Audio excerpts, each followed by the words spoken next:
Tuombe. Baba, katika jina la Yesu Kristo, tunakushukuru na tunakuinua kwa maana wewe ni mwema, wewe fadhili zako ni za kila wakati. Tunakushukuru kwa sababu ya kutuwezesha kujua siri, na siri ni kuja kwako, kutafuta uso kwako. Siri, Mungu wetu, ni kuona zaidi kutoka kwako. Siri Bwana ni kujua siri zako. Na tunakushukuru kwa sababu umetupatia nafasi nyingine tena tukaweze kuja hapa na ili tukatafakari vile wewe yu mwema katika maisha yetu. Tuko hapa Baba tukiomba unene na mioyo yetu, nena na kila mmoja aliye hapa. Sugumuza na roho zetu, sugumuza nasi Mungu, tukujue zaidi. Tujue vile unavyotaka nasi wakati huu. Tujue nguvu zako vile zinakaa za kutusaidia kuendelea mbele. Tubariki Bwana, uwe nasi na utuelekeze. Kwa jina la Yesu tunaomba na kushukuru. Amen. Bwana asifiwe. Nachukua nafasi hii kuwasalimia wote katika jina la Yesu. Praise God. Praise God once more. Mungu ni mwema kila wakati. Amen. Kila wakati Mungu ni mwema na yeye huendelea akitusaidia kumjua. Anaendelea akitusaidia kukaa kwake, kukaa tukijua kile ambacho ametuandalia, na mwisho wake ni uzima wa milele. Na kwa hivyo ndiposa tumekuja siku ya leo tukaweze kunenewa. Amen. Ambia jirani yako, niko tayari kunenewa. Na usmile kidogo, niko tayari kunenewa. Praise God. Yes, na mnenaji ni Bwana. Praise the Lord. Anayenena ni Mungu. Yeye ndiye anayenena na mioyo yetu, ananena tuweze kumsikia, tuweze kusikia kile ambacho ako nayo yetu. Na kama vile tumeendelea kwa wageni, naitwa Waweru. Kristo ni Bwana na Mwokozi wangu. Amekuwa msaada sana wa karibu, amekuwa tegemeo langu, amekuwa nguvu zangu. Hata wakati huu nazidi kuendelea nikimtazama na naendelea. Tumekuwa tukinena kuhusu kuzalia Mungu matunda, to be fruitful, to abide in me and I abide in you, kuzalia Mungu matunda. Na our call to worship today, ama mwelekeo wetu umekuwa ukituambia kwamba this is to my Father's glory that you bear much fruit. Praise the name of the Lord. Sio tu kuzaa much fruit, matunda mengi. Ni kwa utukufu wa Mungu tuweze kumzalia Mungu matunda mingi. Bwana wetu asifiwe. Na ili tukizalia Mungu matunda mingi, hapo chini nasema kwamba ili tukaweze kujionyesha sisi ni wanafunzi wake. As we show ourselves to be disciples of Jesus Christ. Sijui kama sisi tukiwa hapa twaonekana kama ni wanafunzi wa Yesu. Kile kinafanya tumzalie Mungu matunda mengi ni ili tuonekane sisi ni wanafunzi wake Yesu. Praise the name of the Lord. Na hakuna kitu kizuri wa Kristo kama ukitembea ukijulikana wewe ni mwanafunzi wake Yesu Kristo. Ni kwa sababu hapo ndipo nao watu walio pale nje ambaye hawaja kuwa wanafunzi wa Yesu wataweza kuwa wanafunzi wa Yesu. Praise the name of the Lord. Sijui kama tunaweza kukaa tukiwa wanafunzi pale Gong Town na tunaonekana hawa these are disciples of Jesus Christ. Ni kwa sababu kunaonekana ndani yetu kuna matunda, na sio matunda tu, matunda mingi. Sema matunda mingi. Hallelujah. Ukienda kwa shamba yako uone mtu kuna matunda mawili na umekuwa mkiupalilia matunda mawili tu na umepalilia huyo mti, utafurahi. Tungetaka huu mti uwe na matunda mingi kama ile ninaona pale. Hallelujah. Sijui ile ni mingi, sio bili. Praise the name of the Lord. Tuwe na matunda mingi ambao itaonekana. Na ni vizuri kujua kwamba hiyo ndio mwelekeo wetu wakati huu. Na ni kwa sababu tunakuja kufanya ile ambaye ni summary ya our sub-theme for this month. Na sub-theme yetu imekuwa what are these results of a fruitful life? Ni matokeo gani ambao iko katika mwenendo ulio na matunda, maisha iliyo na matunda. What are these results of a fruitful life? Praise the name of the Lord. What are these results? Ni matokeo gani inaonekana kwa hii mti ambao unazalia Mungu matunda? Unajua wakati unaongea kuhusu matokeo, hiyo ndio kila mtu ambaye ameingia katika kufanya jambo lolote anatarajia.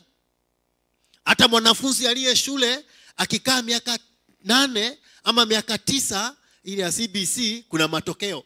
Miaka 4 ya high school kuna matokeo. Hallelujah. Na mtoto ambaye ameingia university anakuja na matokeo na mzazi anagojea matokeo. Wakati wa matokeo ni wakati ambao unatarajiwa sana. Praise the name of the Lord. Hata wakati tulio hii kanisa ambao tunaendelea, ni vizuri tukae watu ambao matokeo ya kanisa hili itaonekana.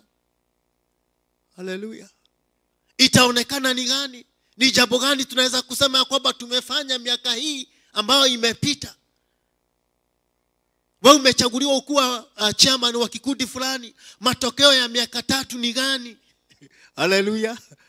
Wewe umekuwa chairman wa kikundi fulani, matokeo yako inaweza kusomwa na kuonekana na wote. Praise the name of the Lord. Na katika kitabu cha Timothy hapo mstari wa pili, 2 Timothy 2:6, inaongea kuhusu a hard working farmer who is the first to share the share, who is the first to receive a share of crop.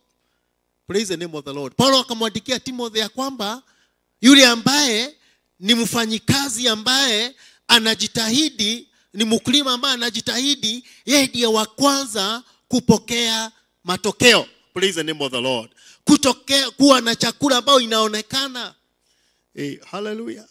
Kwa hivyo hata wakati Mungu anasema tuwe na matokeo ambayo itaonekana kwa matunda hii ambayo tunazaa, kuna ile ambayo inaitwa hard work. Praise the name of the Lord. Hard work. Wakristo hard work. Amen. And today things even are not hard work, they are smart work. Can you tell your neighbor there, be a hard worker and a smart worker? Hallelujah. Praise the name of the Lord. Tumefika kiwango ambacho hata unasikia nao, we are now not from smart hard work, it is smart work. And I think we need to have smart believers. Hallelujah. Praise the name of the Lord. Smart spiritually, ambao wanaweza kufanyia Mungu kazi na njia ambayo iko na mwelekeo. Hallelujah. Ambao mwisho wake atatoka na kitu. Na hapa ndipo tumesoma kuhusu a small animal called an ant. Hallelujah. Biblia ya Kiswahili inamuita sijui mwenge, sijui inaitwaje? Chungu. Inaitwa chungu, dhigiri chungu. Hallelujah. Ndio kanaitwa hapo. Nilikuwa naangalia Biblia yangu ya Kiswahili kanaitwa chungu, lakini wewe jua ni sigiriri. Hallelujah. Kale kamunyama kadogo, hata ukitembea huwezi kukaona. Huwezi kufanyaje? Kukaona. Hata sahi kanaweza kuwa kanatembelea huku na hukaoni. Hallelujah.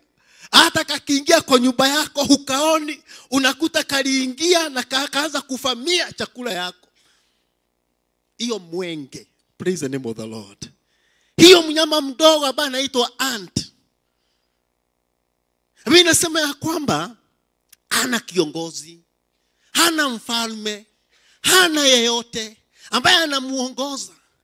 Lakini Biblia inasema hivi, huyu mnyama wakati ambao ni wa kiangazi, wakati ambao hakuna chakula kwingine, yeye anakuwa na chakula.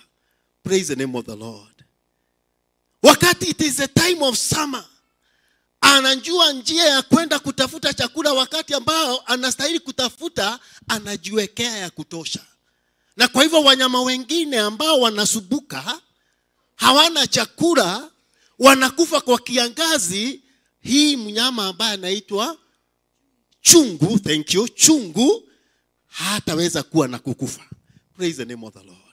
Mimi nasema ya kwamba go to that small animal, learn a lesson from this animal. Praise the name of the Lord.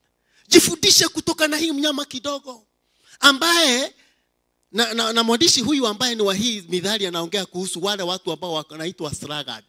Wale watu ambao wanaitwa wazembe, kuzembea. Sema kuzembea. Na Mungu ametuita kanisa tusizembee. Tusiwe watu wazembe katika hali ya kumtumikia Bwana. Tusizembee katika kuendelea na kufanyia Mungu kazi. Nyinyi ambao Biblia inasema kwamba wewe ambaye ni mzembe, enda ujifujishe na huyu mnyama kidogo. Hallelujah. Hana mfalme, hana kiongozi wake, lakini yeye anakuwa na chakula. Praise the name of the Lord. Na hapo chini inasema kwamba a little folding of the hearts.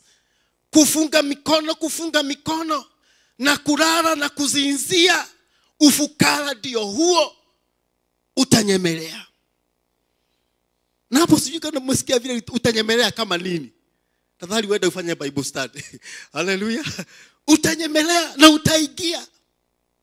So wakati tunaongea kuhusu matokeo ambao tunaambiwa tuwe nayo katika kumzalia Mungu matunda, ni tusije tukavamiwe. Praise the name of the Lord. Ni tusije tukavamiwe na ufukara. Tusije tukavamiwe na mambo ambao unasema hii ilinitoka wapi. Nimekuwa Mkristo miaka yote, lakini nikijiangalia naona kama ni minus. Hallelujah. Naona kama mambo yangu haiendi vile inastahili kwenda, inaenda ikirudi nyuma. Na hebu niwaambie, we are called for a forward movement. We are called for progression. Praise the name of the Lord. We are called to see God adding us, kutuongeza ingine na ile ingine. Hallelujah. Mwimbaji wa wimbo aliimba akasema, Bwana niongeze imani, Bwana niongeze imani, Bwana niongeze imani, niongeze imani. Unajua ukiongezwa imani utaongezeka hata wewe. Hallelujah.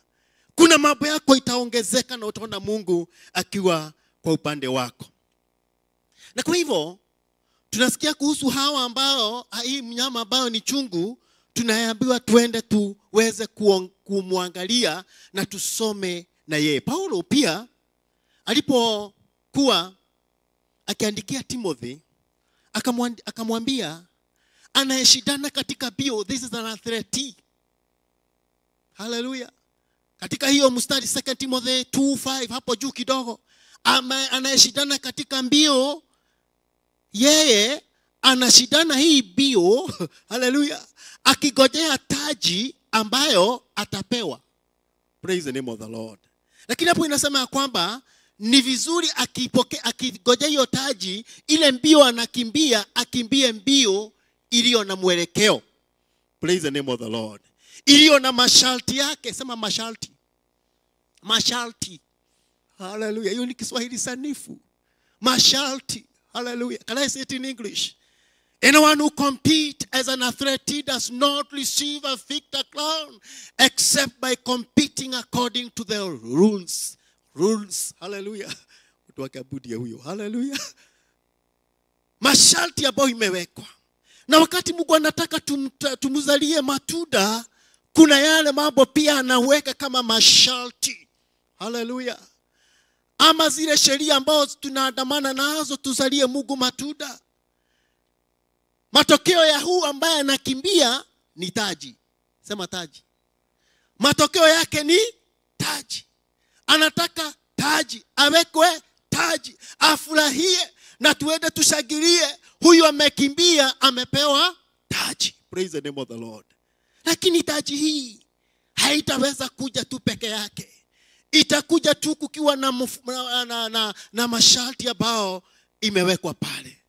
Na wakati mwingine tunasahau hii masharti. Tunasahau vile Mungu anataka tukae. Tunasahau njia ambao tunastahili kukaa nayo.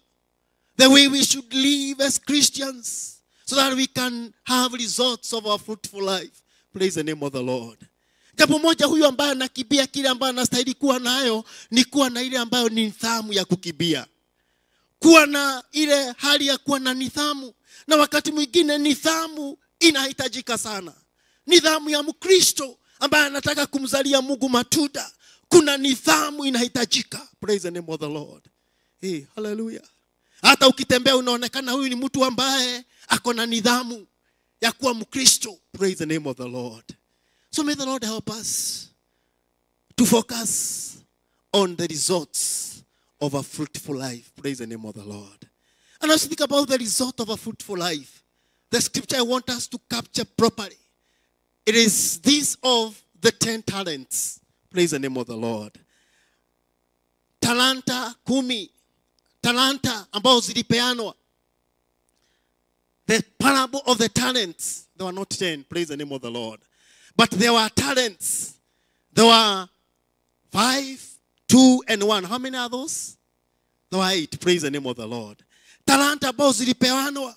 Na Biblia inasema ya kwamba huyu mtu ambaye alipeana hizi talanta akaenenda nchi ya mbali.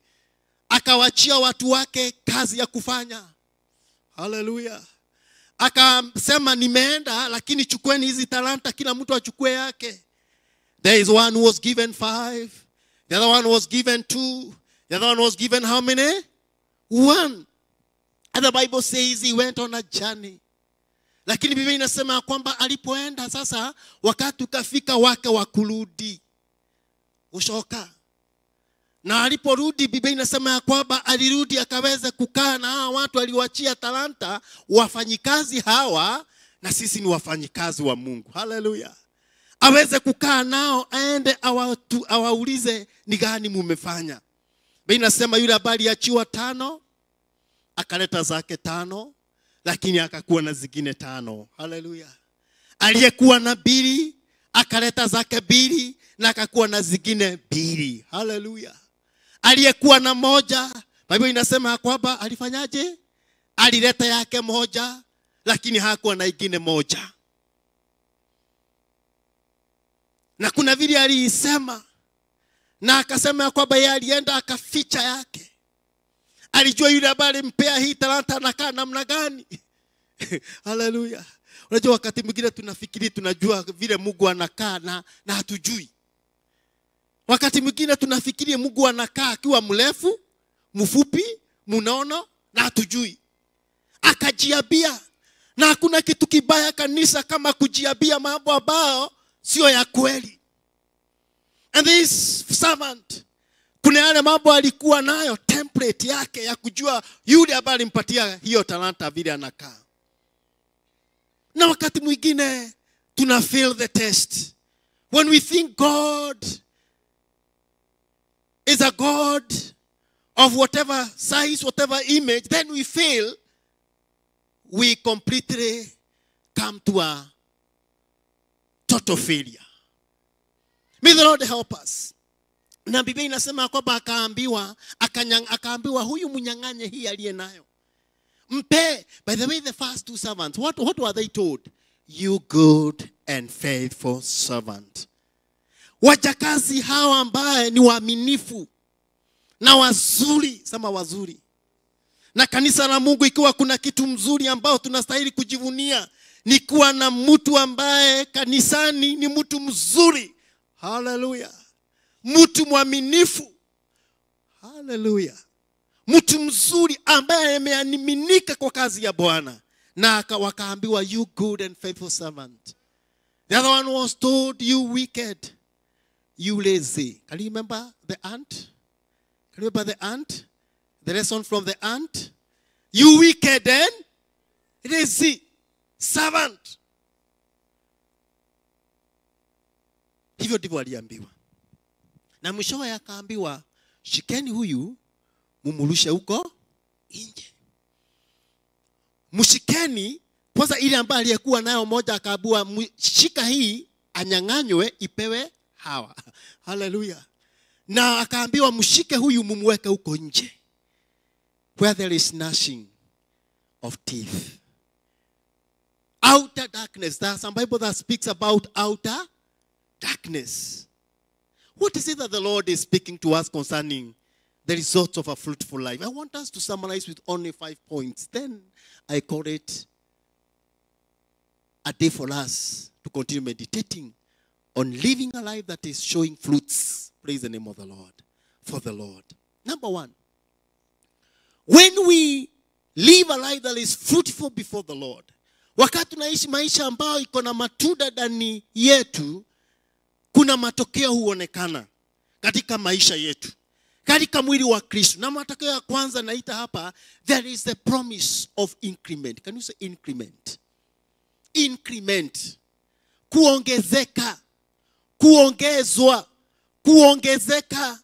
Na kanisa ikiwa kuna kitu ambacho tunastahili kujivunia nayo, ni kuongezwa na kuongezeka na kujaziliwa. Hallelujah. The Bible says in verse 21, you've been faithful in few things, I'll put you in charge of many things. Hallelujah. And I want to say, church, if there is a time that we should agitate for many things, it is this time. Hallelujah. Niongezwe, tuongezwe, tuongezwe mpaka tuone Mungu akifanya makuu akipitia ndani yetu. Verse 29 also says, for anyone who has will be given more and more, and he will have in abundance. Whoever does not have even what he has will be taken away from him. Hallelujah. Si kama umesikia hiyo inaitwa more, more, more. More, more about Jesus. More. Praise the name of the Lord. And the Lord wants us to have more. More than we can say, this is what we have worked for. Our effort, our determination has given us this more and more and more. Praise the name of the Lord. Kanisa la Bwana tuongezwe. Kanisa la Bwana tuongezeke. Kanisa la Bwana tuone matokeo ya kuongezeka.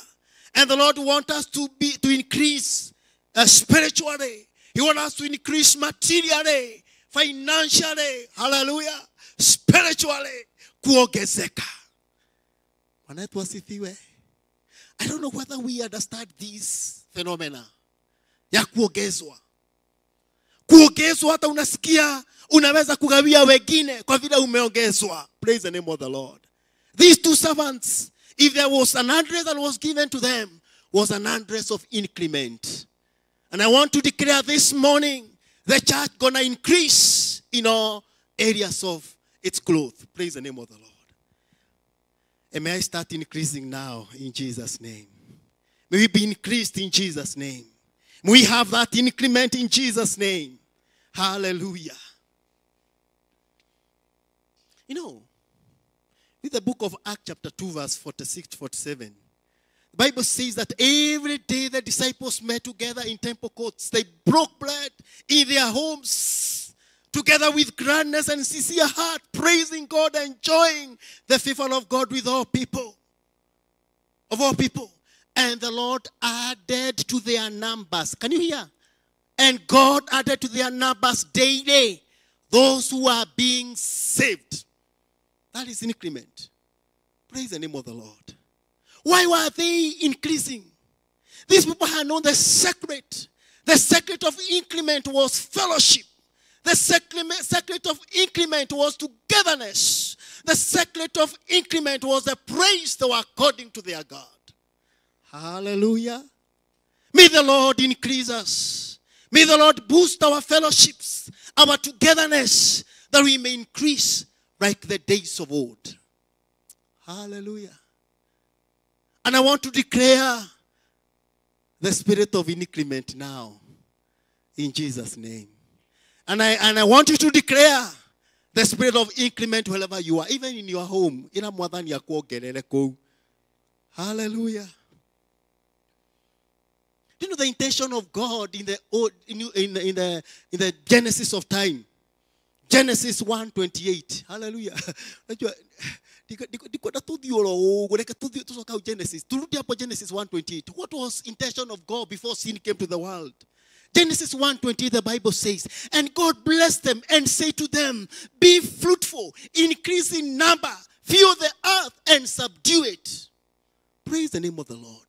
Before sin came to the world, the matrix there was for increment, was for being fruitful, was for them to multiply. Some are multiply. Before sin came to the world, mbele ya dhambi kuja duniani, Mungu alikuwa anataka hawa watu waendelee wakiongezeka. May the Lord increase us. There is sort of increment. May it happen to each one of us in Jesus' name. Hallelujah.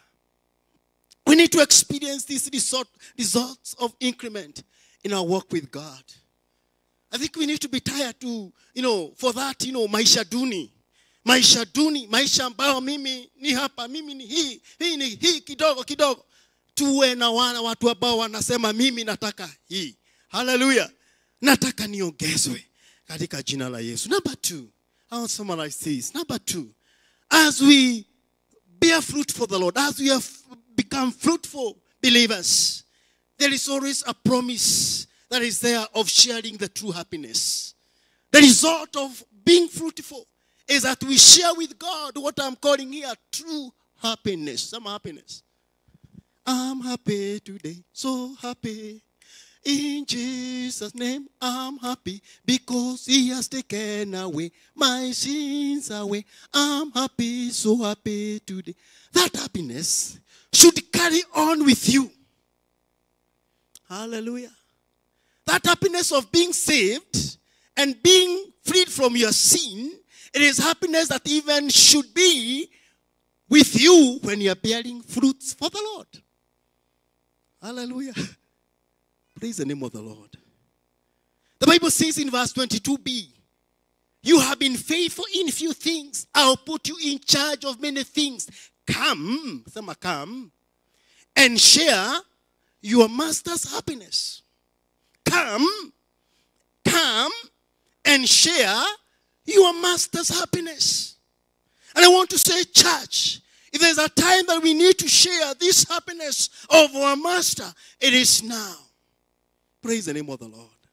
And I want to say that true happiness, furaha iliyo ya kweli, sio ile ya makaratasi. Sio ile furaha ya kwamba uko na kaguo mpya. Hallelujah. Sio ile furaha kwa sababu mambo yako inaenda vizuri. Ni furaha kwa sababu you are serving God and you can behold the fruits. Praise the name of the Lord. You are serving God and you can share this happiness with the Lord. True happiness of every believer is what that is needed. Praise the name of the Lord. Sharing true happiness with God. In this era today, when you go to WhatsApp and these things that we call social media and those platforms, you see the word share. Sema share. Share. Hata mimi kama leo nimeshare na watu. And some of the things that we share with people, some do not even tally, they don't even add value. Even mtu anaweza kushare na wewe kitu ikuharibu. Ulikuwa unafikiri utakuwa mzuri, unaharibika. Ameshare na wewe kitu mbaya. But when God says come and share, hallelujah, share with me true happiness. This is the authentic happiness. Praise the name of the Lord. This is the one that you don't need to buy anything. You don't need even to weka data. Najua ukishare na mtu na weka weka nini? Weka wa data hapo. You don't need to weka data. Praise the name of the Lord. Because you share the true happiness with God. Praise the name of the Lord. May we share the true happiness. Our labor in God is not in vain. Our labor in God causes us to share that happiness. It is a happiness that when you read the book of the Beatitudes, chapter 5, Matthew 5 there, talks about happiness. Happy all, happy all, happy all. So kama unasomaga Beatitude, praise the name of the Lord. Those Beatitudes, they say happy all, happy all, happy all, happy all. Because there is some fruit. Praise the name of the Lord. Hallelujah. Can I say this? There is no farmer who is gloomy at harvest time. Amen. Labda hakuwa amefanya kazi mzuri. There is no farmer who is gloomy at harvest. That is the time that farmers go to the bank beaming. Hallelujah. Because there is some happiness in them. When we serve God devotedly, let me say we will be happy. Hallelujah. And we will be happy because we are beholding the fruits. Number 3, as we wait to see results in our fruitful walk with God, there is a promise that I'm saying here, promise of eternity with God. You cannot bear fruit for the Lord and you fail to enter into the kingdom of God. Kuna ahadi ya kuishi na Mungu milele na milele. Verse There's a verse that says, where that we did not read. If you read that chapter 25, verse 1, it starts by saying, and at that time the kingdom of heaven will be like. Hallelujah. Then we come to verse 21, it says, now they are being told, come and share true happiness. Praise the name of the Lord. In other words, that is trying to tell us there is a kingdom that we are welcome to of happiness. That is eternity with God. The two phrases that speaks about heaven there, they speak about heaven. Praise the name of the Lord. The two phrases there, they speak about heaven. And I want to say, believers, nataka kusema hivi. Wakati umefika tutamani biguni kuliko mbele. Hallelujah. Ni ya Kristo, wa Kristo. Unajua tunaenda wapi? Our business, the result of our walk with God is, the ultimate result is where? Ultimate result is where? Sijui kama tunaenda, hebu uliza jirani yako, wewe unaenda biguni? Ama ulisahau tunaenda biguni? We are not going to America and come back here. We are not going to Japan and come back here. Let me say, there is a heaven for each one of us. Praise the name of the Lord. And these servants, you know, the last servant was told, mrushe huko nje. Huko wapi? Nje, where there is gnashing of teeth. You know, that is what? That is hell. That is what? That is hell. Hell diko kuna hiyo gnashing of teeth. Kwa lagania wake. Yes. May the Lord help us. That we may agitate for our heavenly home after our fruitful life here on earth.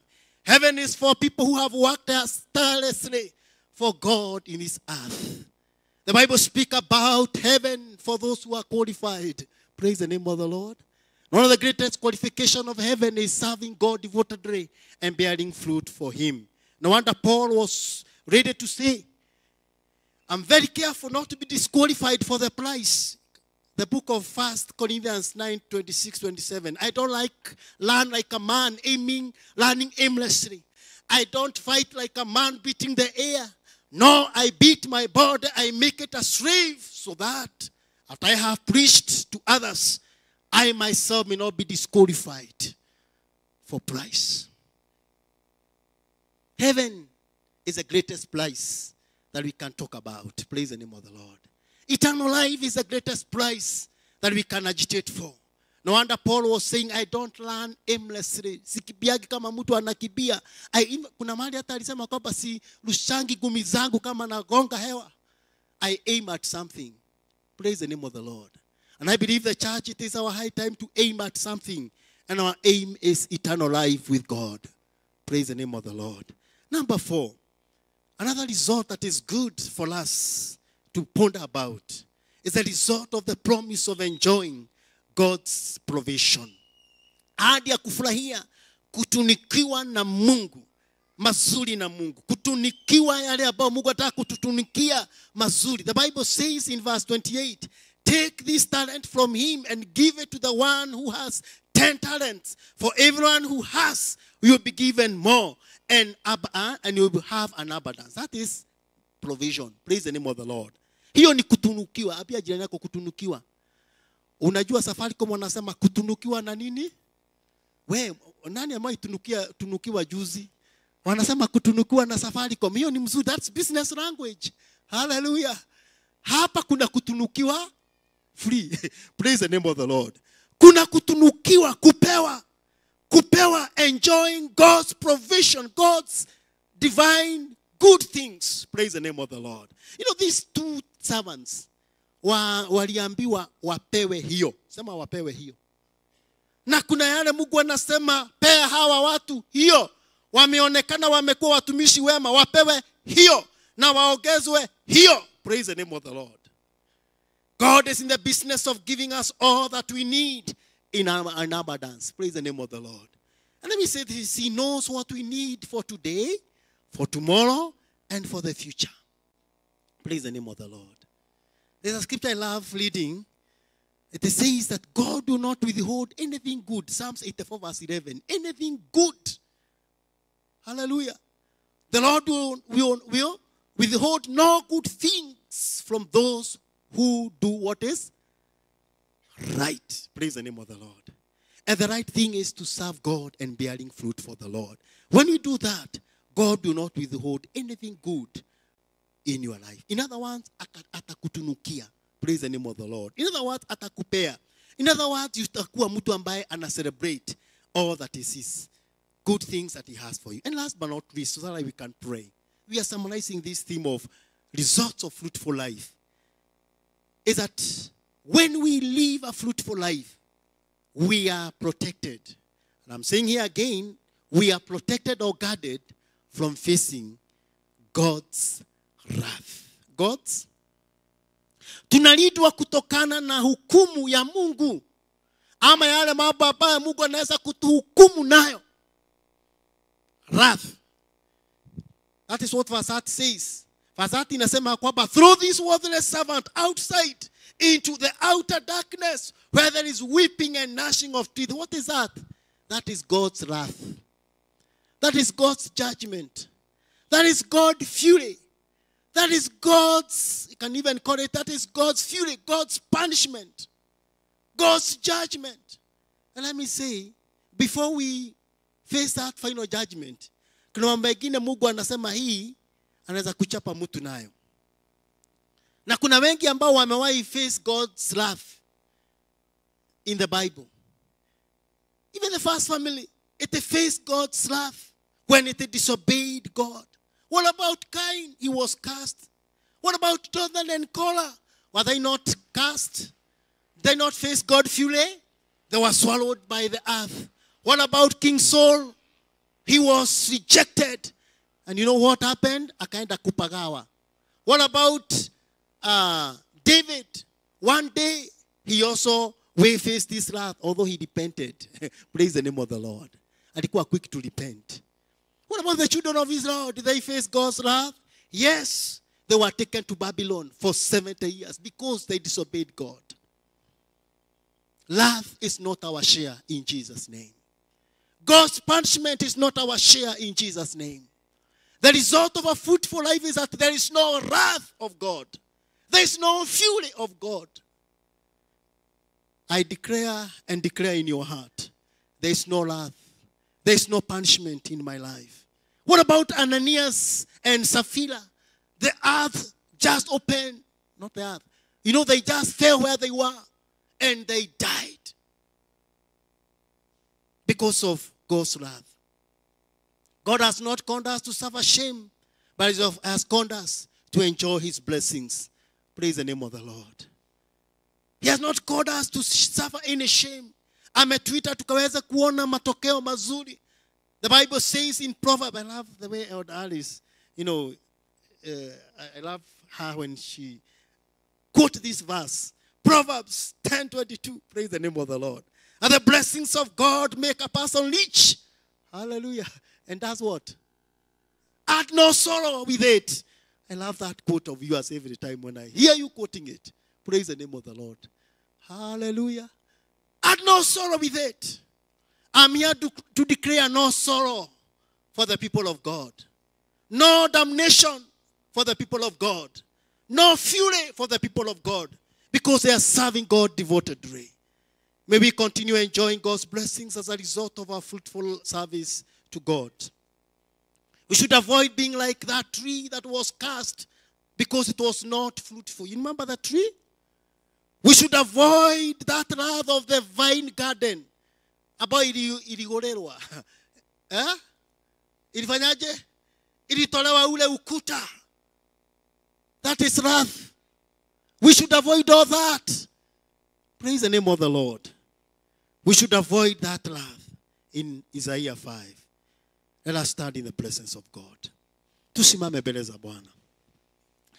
Wapendwa, people of God, today the Bible is telling us we need to see results. Praise the name of the Lord. And results that will make us even serve God more. As we wind up this topic of showing results of our fruitful life, are there results that are seen in you? It's good to go before the Lord and tell God, may these results of a fruitful life manifest in my life. May they manifest positively in my life. May these results of a fruitful life in my life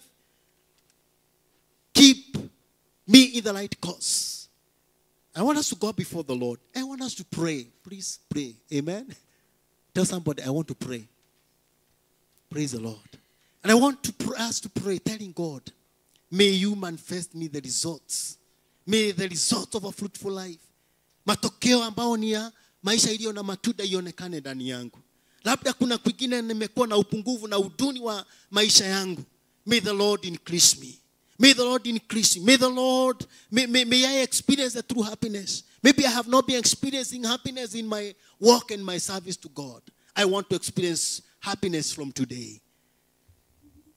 As we go before the Lord, let's tell God to increase in us. To increase in us. To cause that happiness in us. Let's tell God that we want to enjoy that provision of Him. Baba niongeze imani. Baba niongeze imani. Baba niongeze imani. I can see we are praying. I can hear you are praying. Imani Baba tuongeze. Imani Baba tuongeze. Imani Baba tuongeze. Imani tuongeze. Apia Mungu nataka kuona matokeo ya kazi ambayo unamfanyia Mungu kazi. Matokeo kwa nyumba yako, matokeo kwa kazi zako, matokeo katika nyumba ya Bwana. Tell God to give you the increase, the spirit of increase in Jesus' name. Yes, we are praying and telling God we want to increase. We want to increase. We want to see God advancing us to the next level of our service to Him. In the name of Jesus. It's good to tell God, fury, punishment is not my share. Punishment is not my share. You tell God, I will not suffer any shame in my walk with you, in my service to you. In the name of Jesus. Yes, it's good to continue praying and telling God, have your way, God, in my life. Have your way, God, in my life. Yes. Have your way, my Lord. Have your way. Have your way, my God. Have your way. Have your way, my God, have your way. Have your way, my God, have your way.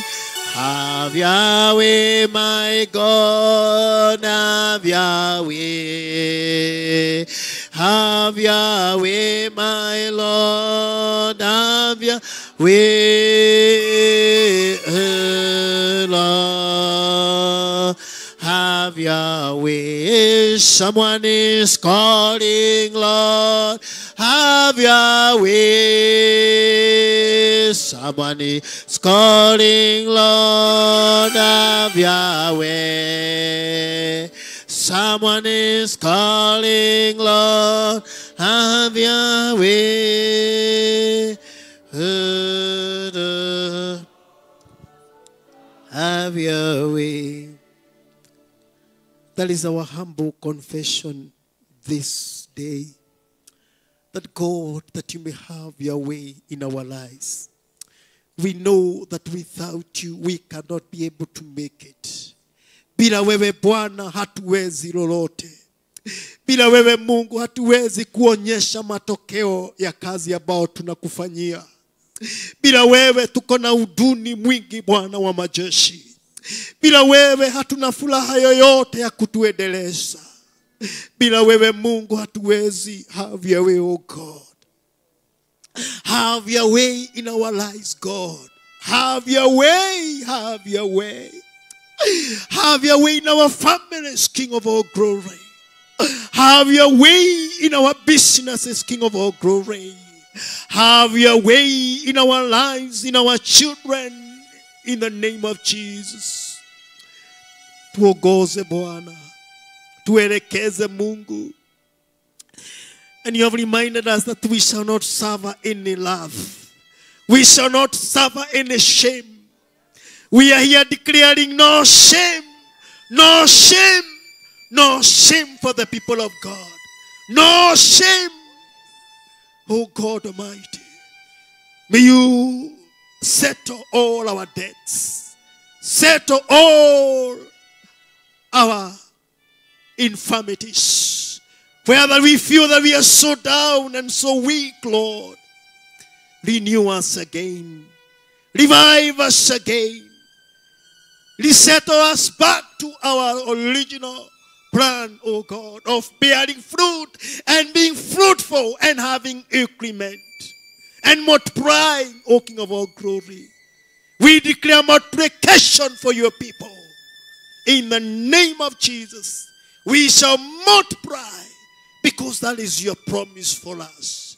Genesis 1:28, it is now real in each one of us that we shall multiply. We shall subdue the earth in the name of Jesus. We give you glory. We give you honor. Bless us and be with us.